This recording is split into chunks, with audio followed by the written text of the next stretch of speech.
what if everything you believed about British politics was flipped upside down in a single night?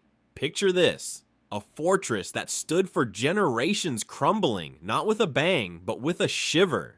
Keir Starmer, once Labour's golden ticket, finds himself not just in the eye of the storm, but at the epicenter of a political disaster that no one saw coming. But before we dive into the chaos, make sure you hit that subscribe button. Trust me, you won't want to miss the next chapter of this modern political meltdown. So what happened? In a place called Runcorn in Helsby, a by-election most pundits dismissed as routine suddenly became ground zero for a rebellion. Labour insiders wore smug smiles, certain the seat was theirs. But as the polls closed, the silence on Labour's side was deafening. Reform UK, yes, the same party once mocked as an outsider's fantasy, took victory by a mere 25 votes. 25. That's the margin between tradition and turmoil. Has a single election ever sent such shockwaves through Westminster? Labour's grip on these heartlands was supposed to be unbreakable, yet on the streets, campaigners sensed an eerie frost. Doors stayed shut. Lifelong supporters had vanished into the night. Was it just voter fatigue? Or was something deeper, more dangerous, brewing beneath the surface? The truth exploded when the results landed. A slow, smoldering revolt had finally ignited. Within hours, reports leaked of Starmer's distress behind closed doors. Did he really break down, as insiders whispered? Or was this all just political theater? But that was just the opening act. As Labour scrambled to save face, the real carnage began. MPs defecting live on TV, denouncing Starmer, and pledging allegiance to Reform UK. One after another, familiar faces declared they could no longer defend a party that had, in their words, abandoned its people. Was this a series of isolated stunts, or the start of an unstoppable exodus? Panic took root at Labour HQ.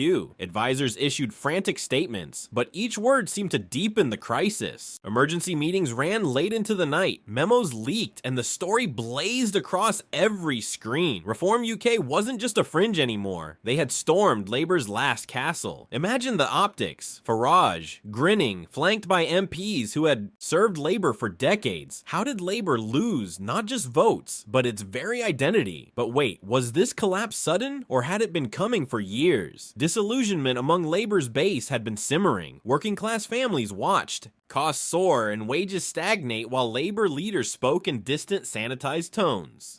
Reform UK, by contrast, spoke bluntly about immigration, crime, and national identity. Did Labour's leadership ever really listen, or did they just hope old loyalties would hold forever? As panic turned to open rebellion, the party's legendary discipline dissolved into infighting. Screenshots of furious chats and leaked recordings painted a portrait of a party at war with itself. Even Starmer's calm facade cracked. Did his own MPs sabotage him, or did he simply lose touch?